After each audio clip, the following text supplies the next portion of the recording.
back to the morning show here on Arise News.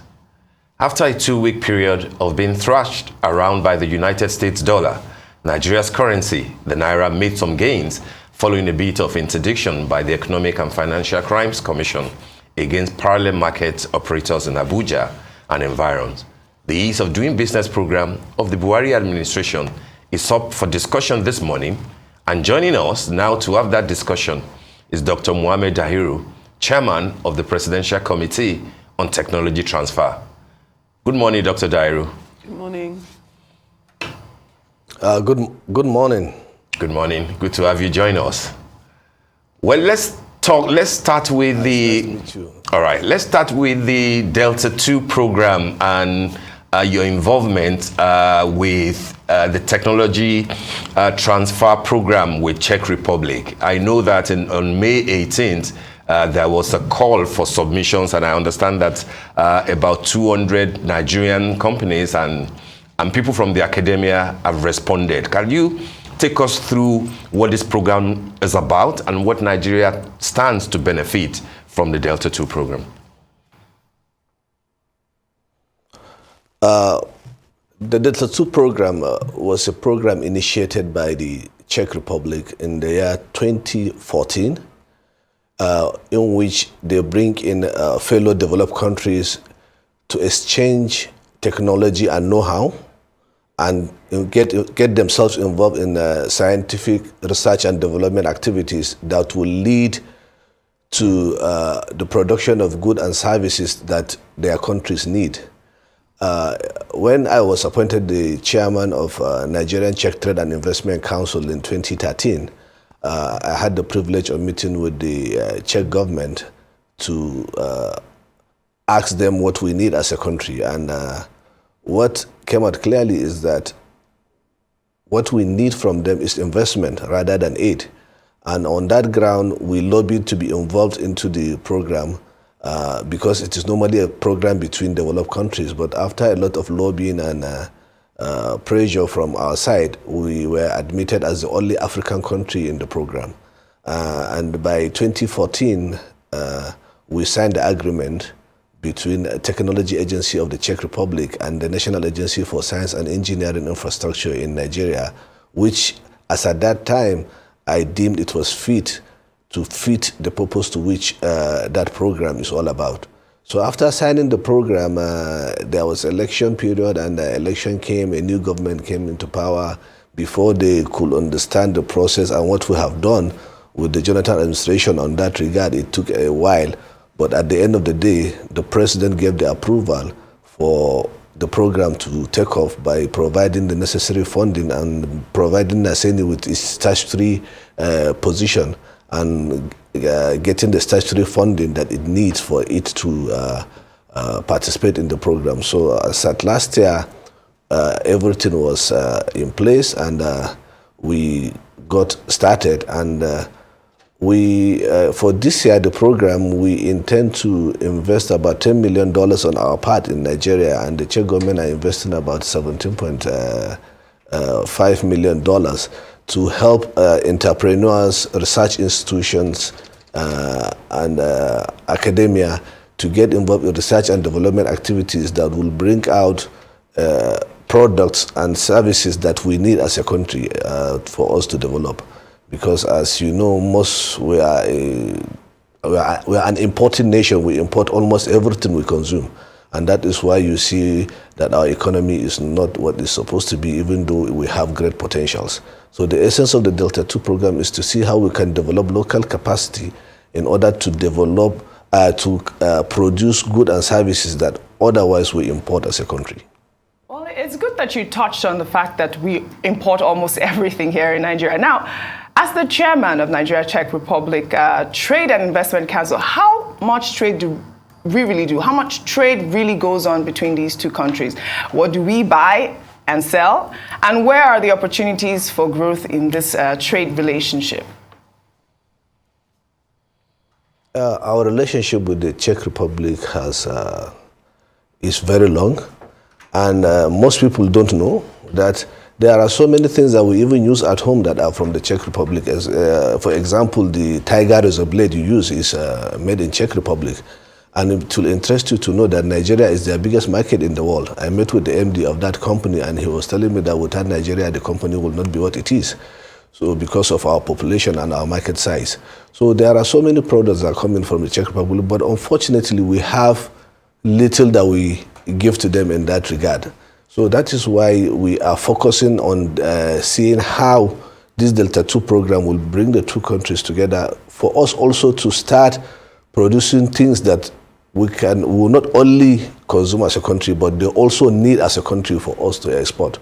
But as of now, it is skewed in their advantage. We import a lot of things from them, ranging from tiger, razor blade. It will also interest you to know that Bata shoe that we used to wear and that is recently back in Nigeria is a Czech company. Bata is a Czech company. And also on military hardwares, we buy a lot from them. But with this program, we intend to scale up also to see that we produce things that they need because the bilateral agreement provide for that. I mean, when you hear that, it's a good thing on its face because trade is positive. Countries need to trade in order to grow and in order to develop bilateral and international ties. But it is also a little disappointing to hear that in amongst all of the things that Nigeria imports, blades are also among them, to the extent that a country can say that if not for the Nigerian market, they wouldn't know if they would still be things would be still as plentiful as they are. So it's something to think about. But I do want to speak to you about this Delta 2 project. If the purpose of this exchange between Nigeria and the Czech Republic is for Nigeria to diversify itself away from such a heavy dependence on oil, being that Nigeria have already allocated some $10 million and the Czech Republic have allocated around 17 million, I think you said earlier, how soon can Nigeria start to reap the benefits of that type of investment? We started the program early this year. We had court proposal which has been done and it has been closed, and as at now we had about 280 companies that have applied. We have already set up an evaluation team because the program, we have to go with the timetable of the program because like I said, it's not only Nigeria that is in the program, there are so many countries that are involved. In the program, by December we should be finished with our evaluation process. And by January, we should provide funding for the approved programs. And because we are in a hurry to get things in the market, we are not going for those projects that will take us a lot of years for them to materialize. For all the projects that we are going to approve are projects that the end product should be in the market between 6 months from January next year to 36 months. That is what we agreed with the Czech. So for every program that we agree on the both sides, it should be a program that should produce something that should hit the market within 6 to 36 months, starting from January next year. All right, Dr. Dahiru, I just want you to touch a bit more on the response from the Nigerian academia, among the 280 companies that you said, responded. Yes, you still have up till December to evaluate all the submissions and the proposals. But then in terms of what came from the Nigerian academia, can you tell us, if this is something that they're also contributing to? I know that funding is available, but can you marry that with the current ASU strike, which, is entering the 6th or the 7th month now? So my point is, if lecturers and the academic community in Nigeria are responding to the sort of a thing that you are doing, but yet what you want to encourage, we do not even have an idea of when the classes will resume in public institutions. Is there no disconnect in all this in your own view? Can you tell us about it? Let me start by saying that the response from the academia has been very encouraging. I was scared that when we launched this program, because of the strike, we would not have a lot of responses. But during the launch, a lot of vice chancellors from both government-owned universities and private universities were there. And we have received a lot of responses from the academia.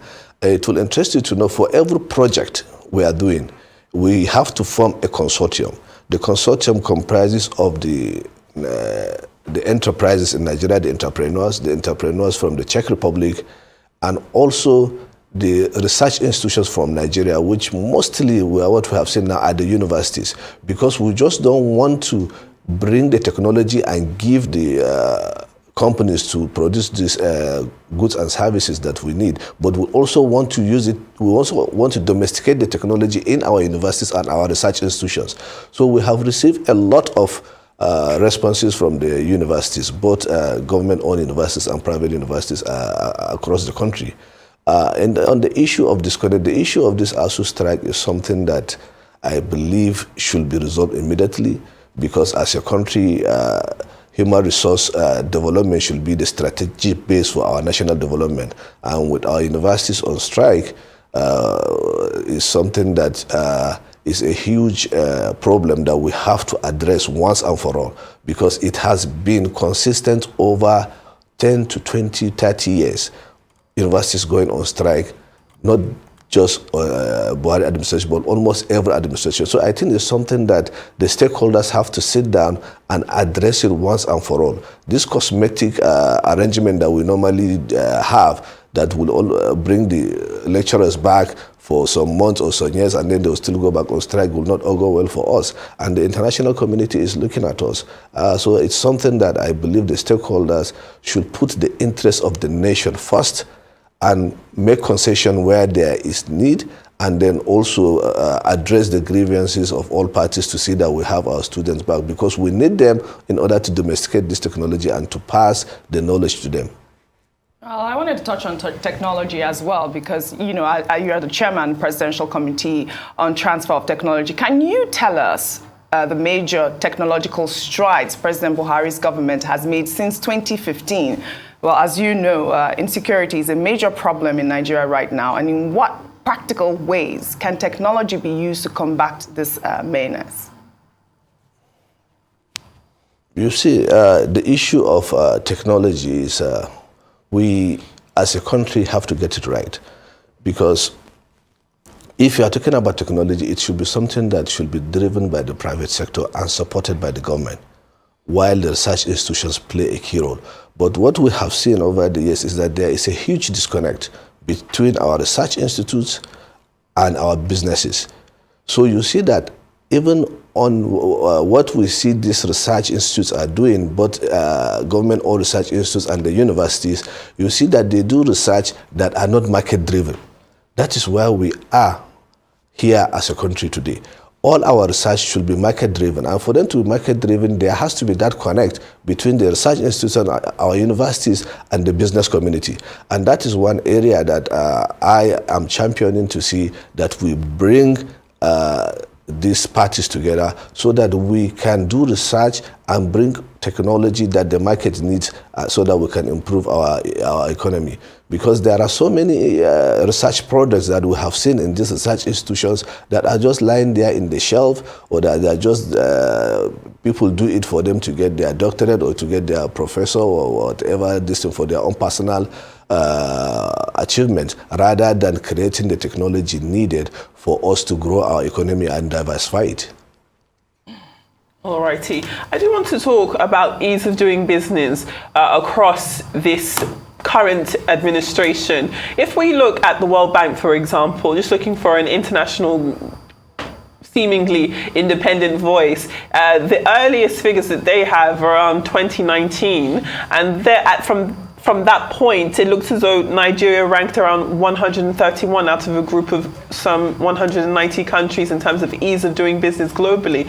And I'm sure you'd agree that that's clearly not the best position for Nigeria to be. So can you give us somewhat of a report of how the ease of doing business has been a priority within this current administration, and how it is you think that those rankings can improve so that Nigeria can not only be more developed, but also become a lot more attractive to foreign investment?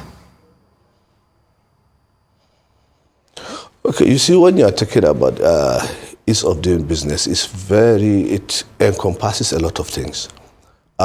There is a recent report that came out on countries that are favorite destinations for investors across the world. And we have seen that even some major developed countries are having challenges with attracting investors to their country after the pandemic. The country that has the highest ranking and is going to attract more millionaires, more investors this year, 2022, is the United Arab Emirates. And what have they done? They have been able to do 4 things that has put them in that position, which I believe that as a country, we must do same for us to attract these investments that we desire. Because what we see in Nigeria now that investors are coming, most of them are scavengers, are investors that come to invest and take their money at the end of the day and repatriate their profits. What we want to see is people that will come, invest, stay in Nigeria and do business and grow our economy together with us. And that is what we are seeing in the United Arab Emirates. And that's what the report shows. And what are those 4 things that the United Arab Emirates have done to be in that position, leading globally in terms of attracting investors? They have been able to improve their healthcare. They have been able to improve their education system. They have been able to have improve their security. Their security is good, and they have been able to provide enabling environment for people to invest. So if you look at these 4 indices, it's something that has to be in the heart of every Nigerian, and it has to be a collective effort of everybody in Nigeria to see that we achieve this as a country. That's the only way we can attract the needed investment that we would bring in order to diversify our economy and to grow our potentials. But if we don't do that, believe you me, the ranking will continue to go down, and whatever we do will be just cosmetic surgery that at the end of the day, we will just be inviting scavengers that will come to our country, invest money and repatriate their money at the end of the day. So we have to have a system, a holistic program that has a national approach, a bipartisan program that all Nigerians will come on board in order to see that we'll improve in these 4 indices for us to attract the needed investment. If not, whatever we do as a country will continue to go down in the ranking. Whatever we do will not attract the needed investment that we need.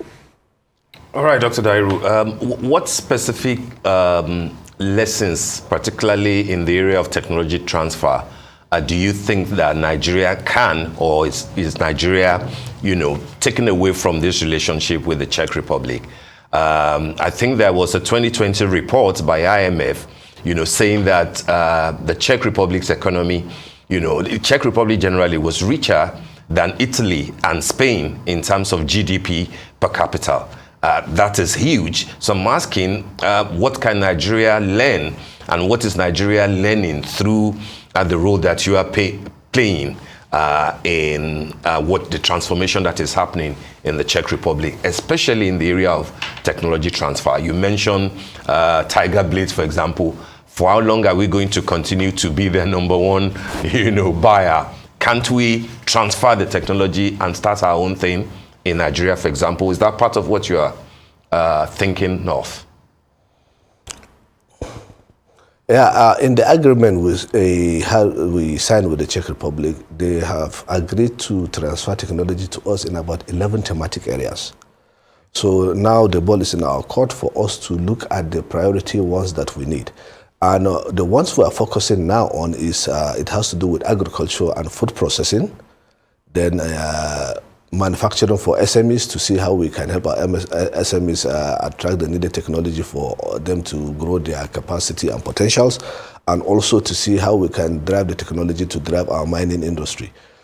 Like on the agriculture, the Czech Republic have grown their potentials in agriculture, even though they don't have the lands we have, they don't have the kind of environmental opportunities in terms of agri that we have in Nigeria. And the first thing they did, which we are going to copy, is they have been able to use technology to drive their irrigation process, whereby they can farm all year round. And that is one of our major problems in Nigeria. We rely on rainy season to farm. That is why we're having food security challenges. That is why we cannot attract processing companies to Nigeria, because they cannot just come and operate one season in a year.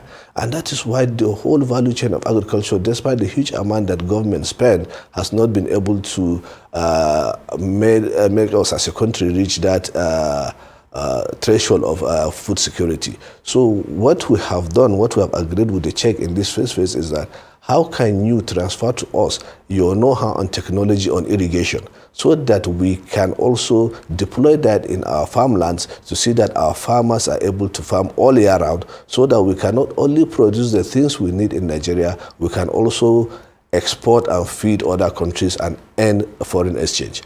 And we have already signed the agreement to establish the first irrigation equipment manufacturing plant here in Nigeria by next year.